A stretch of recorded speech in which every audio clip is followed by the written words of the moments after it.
Seth, let me know when you're good. Okay. All right, Coach, you can start us off some opening comments. Yeah, I thought got off to a slow start. Wasn't very happy with our energy in the first half. Third quarter was better. I think we put 3 touchdown drives together and played better on defense. But overall, I just thought we played a little bit sloppy today. Just got to go back and we got to look at it, and we got to improve. I think we played those guys played really hard, but we're about to go on the road and play a really good Cal team that beat North Carolina, and then we go into SEC play. So I think we really got to go back and really work hard at improving what we need to improve on. All right, raise your hand if you have a question. We'll bring the microphone to you. You mentioned the sluggish start. It's 2 weeks in a row you kind of got off to a slow start. Can you put your finger on that? No, I can't. I didn't feel like last week. I thought that we had a turnover, but we didn't punt in the first half. I just thought that this was a little bit more, self-inflicted, just a really a slow start. I felt like this week. It maybe felt like the energy wasn't quite there like I'd hoped it would be, and I just to win football against really good teams, you got to put 4 quarters together. So that's what we're going to be emphasizing and working on moving forward. Kind of on the same lines as what he just asked and what you opened up with, 48-3 is what you outscored your opponents in the third quarter. Kind of flipping the script from last year where the third quarter was kind of a problem. What's some things that's going on in halftime to have you guys come out in such a fast start? Nothing. We're just talking about execution, but we're not changing anything or making any. The magic is not in the scheme. The magic is in the effort, and that's what I'm preaching to these guys. There's a way that I want this team to look, and we got to go back, and we got to go back to fundamentals and doing the little things right. If we want to win those tough games on the road and win SEC play, there's some things we need to get short of. Questions?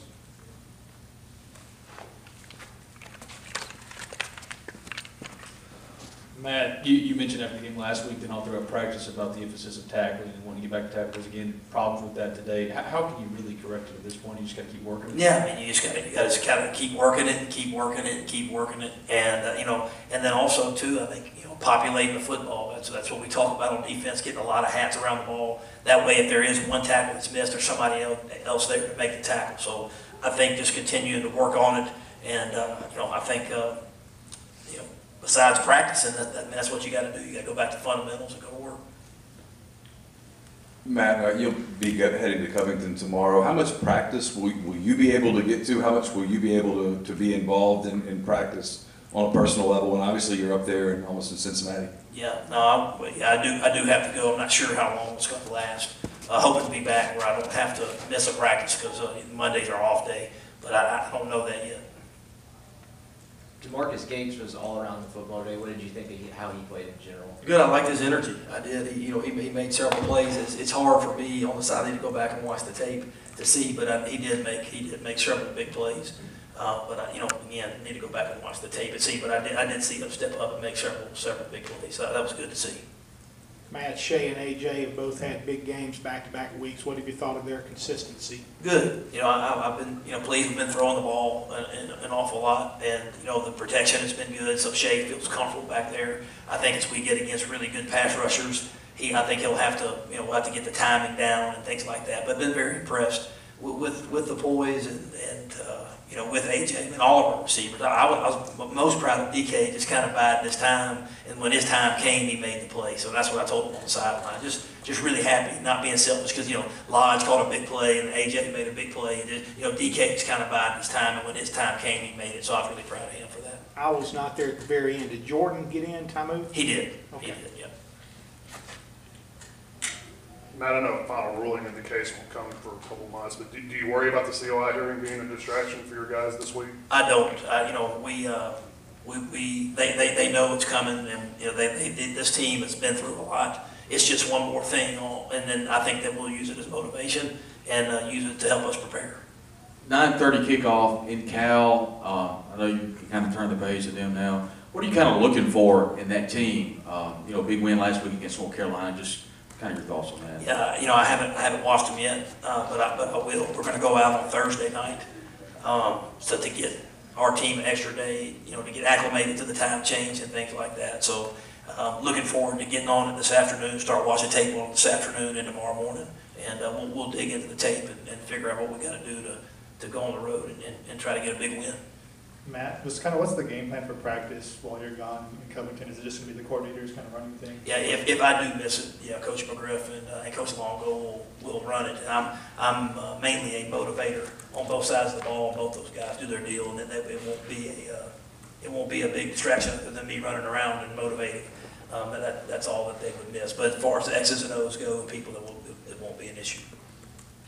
Coach, again, 18 rushes, 54 yards, 3 yards a carry. Is it a concern for you going forward, the lack of rushing yards going forward? Yeah, no, I think it is. I think we obviously we're throwing it more, and we've thrown it, so I'm very, very pleased. You got to remember that Shea did break the all-time passing record, today. So I think you got to put that into account. But our running game has to be a weapon, and we have to use that. I think we're good enough up front, and we got good enough backs that I think when people start trying to take certain things away, I think you're going to see an improvement there. So Jordan, 4 for 36 looks like, so 4 yards a carry. Sweeney, 3 yards a carry. DK Buford, 4 yards a carry. I'd like for it to be 4.5 to 5.